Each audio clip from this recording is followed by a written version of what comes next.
तुम्हारे लिए कौन है आवाज उठाने वाला?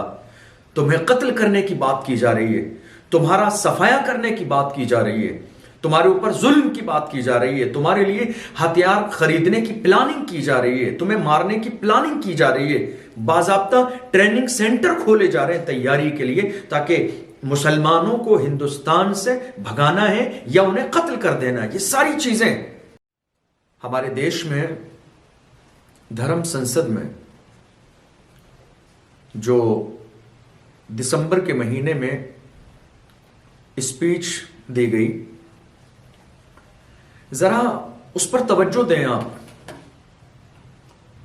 एक तरफ मुसलमानों के खिलाफ साजिश करने की कोशिश, दूसरी तरफ मुसलमानों को कत्ल करने की बात, तीसरी तरफ मुसलमानों के खिलाफ कि मुसलमानों के लिए इस मुल्क में सफाई की मुहिम चलानी है, एक ये बात। और एक अहम बात ये कि शपथ ली गई इस बात की कि हिंदुस्तान की सरजमीन को हमें जल्द से जल्द हिंदू राष्ट्र बनाना है। ये तमाम बातें सोशल मीडिया के जरिए न सिर्फ ये कि किसी एक इलाके को पता चली, बल्कि पूरा मुल्क आज हमारा इन सारी बातों को बहुत अच्छे से जानता और पहचानता है। और सिर्फ हिंदुस्तान नहीं, बल्कि पूरी दुनिया आज सोशल मीडिया के जरिए इन सारी बातों को जो है पढ़ भी चुकी है और वीडियो के जरिए देख भी चुकी है। लेकिन यहां मैं मुसलमानों से एक छोटा सा सवाल करना चाहूंगा। वो मुसलमान जो आजादी के बाद से लेकर आज तक हिंदुस्तान में मौजूद ये तमाम नाम निहाद सेकुलर पार्टियां जो अपने आप को सेकुलर बताती हैं, मुसलमान जरा गौर करें, मुसलमान जरा सोचें, मुसलमान जरा होश के नाखून लें कि इतना सब कुछ हो जाने के बाद पूरे मुल्क से कोई भी ऐसी पार्टी, जिस पार्टी को आज तक मुसलमानों ने वोट दिया, सपोर्ट किया, उनके लिए कोशिश की, उनके लिए आवाज उठाई, उनके इलेक्शन के मौके पर दरियां बिछाई और फ्लैक्स लगाए, मुसलमान जरा सोचें उन पार्टियों के बारे में कि इन तमाम सेकुलर पार्टियों की जबान से एक जुमला नहीं निकला। इन तमाम सेकुलर पार्टियों ने एक बयान ऐसा जारी नहीं किया कि जिससे यह एहसास हो कि इनके दिल को तकलीफ हुई है कि हिंदुस्तान की सरजमीन पर इस तरह की हेट स्पीच दी गई मुसलमानों के खिलाफ, हमारे हिंदुस्तान के कानून के खिलाफ, हमारे संविधान के खिलाफ, हमारी तमाम तर जो हिंदुस्तान की गंगा जमनी तहजीब है उसमें जहर घोलने का एक मिजाज पैदा करने की कोशिश की गई। लेकिन इन तमाम चीजों को लेकर जरा मुसलमान सोचें और गौर करें, और उन नाम निहाद पार्टियों के बारे में जिनको आज तक मुसलमानों ने सपोर्ट किया, जिन्हें आज तक मुसलमानों ने हर मुमकिन कोशिश करके कामयाब कराने की इलेक्शन के मौके पर कोशिश की। मुसलमान सोचें उन तमाम पार्टियों के बारे में। इतना सब कुछ हो जाने के बाद 2 मिनट का कोई बयान किसी भी नेता का नहीं आया, किसी पार्टी के लीडर का नहीं आया। आप देखिए, कांग्रेस से लेकर समाजवादी तक आप देख लीजिए, सोशल मीडिया पर कोई एक बयान ऐसा नहीं आया कि यह किस तरह की बात हमारे मुल्क में हो रही है। हिंदुस्तान की सरजमीन पर मुसलमान किराए की सरजमीन की तरह नहीं रहते। हिंदुस्तान की आजादी में मुसलमानों का बराबर का किरदार है। यह बात किसी ने खुले अल्फाज में नहीं कही, किसी नेता ने, किसी पार्टी के लीडर ने यह बात नहीं कही मुसलमानों के लिए। लेकिन मुसलमानों को यह बात न जाने कब समझ में आएगी, मुसलमान कब समझेंगे इस बात को। तुम्हारे लिए कौन है आवाज उठाने वाला? तुम्हें कत्ल करने की बात की जा रही है, तुम्हारा सफाया करने की बात की जा रही है, तुम्हारे ऊपर जुल्म की बात की जा रही है, तुम्हारे लिए हथियार खरीदने की प्लानिंग की जा रही है, तुम्हें मारने की प्लानिंग की जा रही है, बाजाब्ता ट्रेनिंग सेंटर खोले जा रहे हैं तैयारी के लिए, ताकि मुसलमानों को हिंदुस्तान से भगाना है या उन्हें कत्ल कर देना है। ये सारी चीजें हमारे सामने हैं, हमारे इल्म में भी आ रही हैं। लेकिन जरा गौर कीजिए आप, जरा गौर कीजिए आप कि पूरे मुल्क की जितनी भी सेकुलर पार्टियां जो अपने आप को बताती हैं, ये नाम निहाद सेकुलर पार्टियों की जबान से, किसी भी शख्स की जबान से एक जुमला ऐसा नहीं निकला जो मुसलमानों की तकलीफ का मदावा करे, जो मुसलमानों को हिम्मत दे, जो मुसलमानों को हौसला दे। किसी की जबान से एक जुमला ऐसा नहीं निकला। आप जरा गौर कीजिए, जरा गौर कीजिए इस सारे मामले पर। वहीं एक और बहुत बड़ी साजिश, एक बड़ी साजिश मुसलमानों के लिए की जा रही है। यानी मुसलमान अगर अपनी बात को, मुसलमानों को आज भी देख लीजिए, मुसलमान कितने अमन पसंद हैं, मुसलमान कितने अमन पसंद हैं। इस वक्त भी इतना सब कुछ हो जाने के बाद, इतनी बगावत के बाद, इतनी बुराई के बाद, कत्ल का ऐलान हो जाने के बाद, शपथ जो गैरों ने ली है हिंदुस्तान को हिंदू राष्ट्र बनाने के लिए, वो सारा सब कुछ हो जाने के बाद मुसलमान आज भी हिंदुस्तान के कानून की इज्जत करता है। इसलिए मुसलमान आज भी इंतजार में है कि हमें हमारे कानून जो है हमें इंसाफ देगा। लेकिन आप जरा गौर कीजिए, एक बहुत बड़ी साजिश, वो साजिश क्या है? मुसलमानों की जबान बंद करने की, मुसलमानों को खामोश करने की, ताकि मुसलमान बोले नहीं, मुसलमान हक ना मांगे। एक प्रोपेगेंडा किया जा रहा है। प्रोपेगेंडा यह किया जा रहा है कि इस हेट स्पीच देने वाले लोगों के खिलाफ एफआईआर दर्ज हुई और उनको गिरफ्तार किया गया है या गिरफ्तार किया जा रहा है। हालांकि इस पूरे प्रोग्राम में से सिर्फ एक शख्स को, एक शख्स जिसका नाम कालीचरण है, वो शख्स कि जिसने महात्मा गांधी जी को गाली दी और उनके कातिल गोडसे के नारे लगाए, उस शख्स के लिए सबने मिलकर हिंदुस्तान में आवाज उठाई, अपने अपने अंदाज में आवाज उठाई कि नहीं, उनको गाली नहीं देना चाहिए थी, ये तो गलत बात है, ये जुर्म है, इसको जो है कैद किया जाना चाहिए, जेल की सलाखों के पीछे जाना चाहिए। लेकिन मुसलमान वहीं सोचें कि सिर्फ एक महात्मा गांधी को गाली दी गई तो सब के सब जाग गए, सारी पार्टियां जाग गईं, सारी सेकुलर पार्टियां आवाज उठाने लगीं, महात्मा गांधी जी को गाली कैसे दे दी। और आप याद रखें, यह साजिश है, आपको कहा जा रहा है नहीं आप शांत रहिए, खामोश रहिए।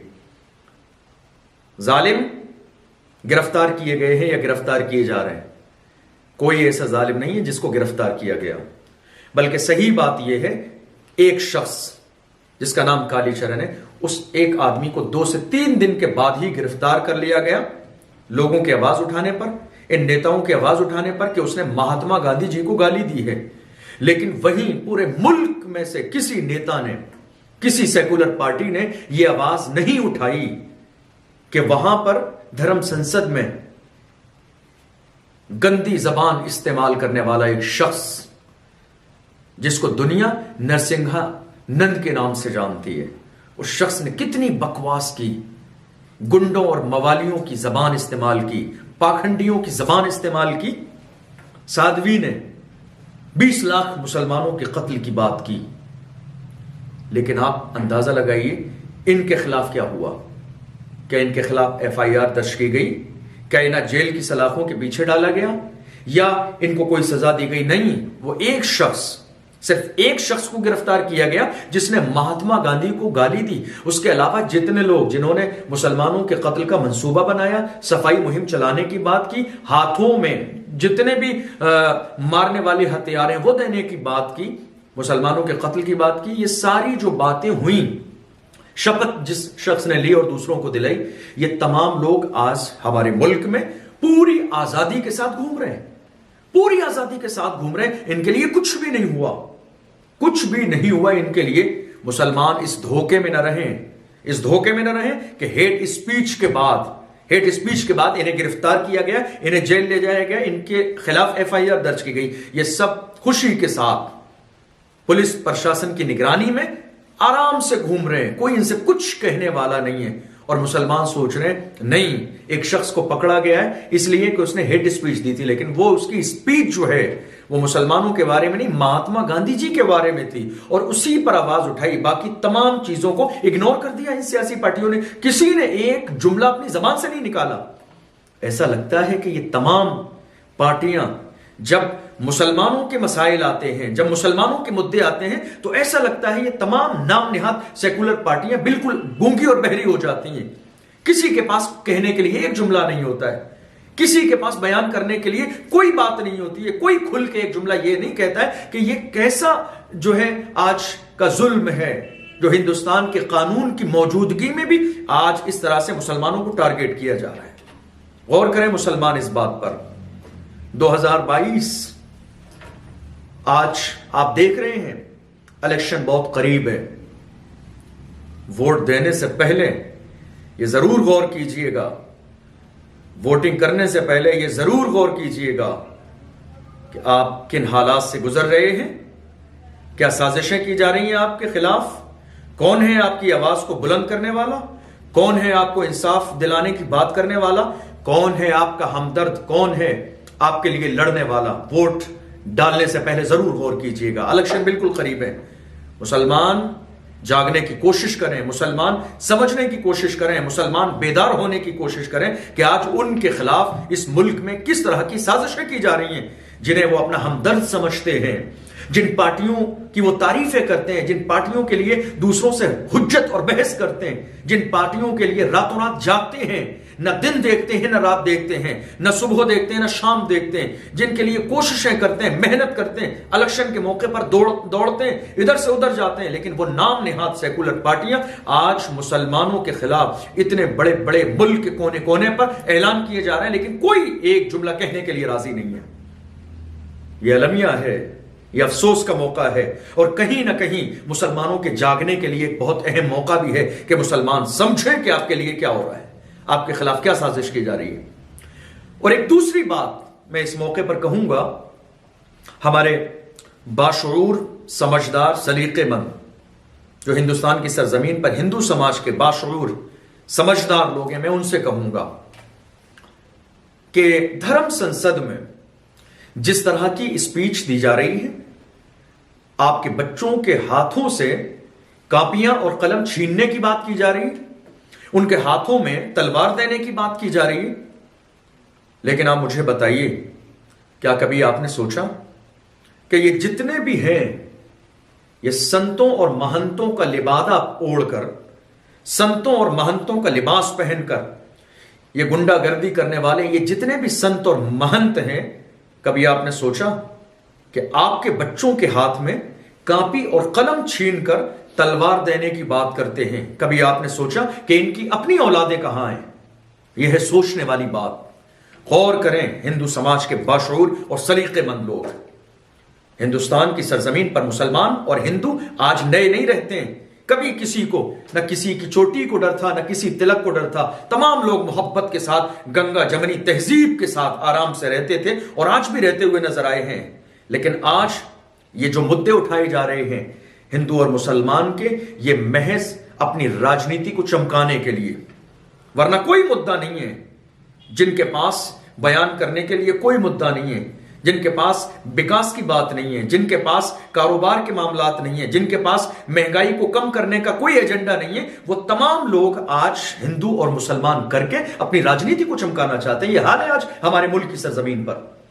और हिंदू समाज के बाशऊर और सलीकेमंद लोग जरा गौर करें कि ये जितने भी संत और महंत हैं, आपकी औलादों के हाथ से कापी और कलम छीन कर, एजुकेशन से दूर करके, तालीम से दूर करके, आने वाले दौर में वो एक अच्छी जिंदगी गुजारें, उस अच्छी जिंदगी से दूर करके आपकी औलाद के हाथ में ये तमाम संत और महंत मिलकर क्या दे रहे हैं? हथियार, कि वो लड़ें, वो उठें, वो कत्लो गारतगरी का बाजार गर्म करें।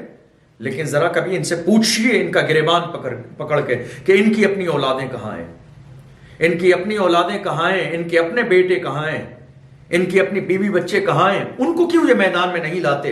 उनके हाथों में लाठी और तलवार क्यों नहीं देते लड़ने के लिए? नहीं, जब आप पता लगाएंगे तो इनकी अपनी औलादें मुल्क से बाहर दूसरे मुल्कों में अजीम अजीम बड़ी बड़ी आलीशान यूनिवर्सिटियों में पढ़ते हुए नजर आएंगे। इनकी अपनी औलाद मुल्क से बाहर दूसरे मुल्क में रहे, इनकी अपनी औलाद दूसरी यूनिवर्सिटियों में पढ़े, इनकी अपनी औलाद आने वाले जमाने को, फ्यूचर को बेहतर बनाने में लगी रहे, और आपके बच्चों के हाथ में ये तलवार देने की कोशिश कर रहे हैं। ये समझने का मौका है, ये समझने की बात है।